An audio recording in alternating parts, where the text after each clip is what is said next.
بیا موږ ذکر کړو چې ابراهیم علیه السلام کله ور ته لاړو او ور کې ابراهیم علیه السلام دعا وکړه حسبنا الله ونعم الوکیل نعم المولى ونعم النصير.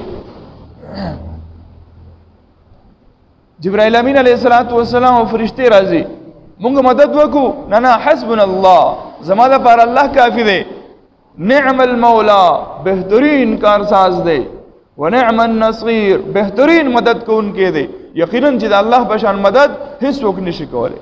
دی وجه نه په هر ځای کې په هر موقع کې حکم داده یا الله المدد.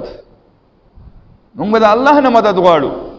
ځینې خلک په جهالت کې راشي او چې کله داسې څه موقع راشي یا علي المدد یا علي المدد، دا غلط आवाज دی، دا شرک आवाज. مدد صرف یو د الله د ذات نه غوښتل شي، یا الله المدد.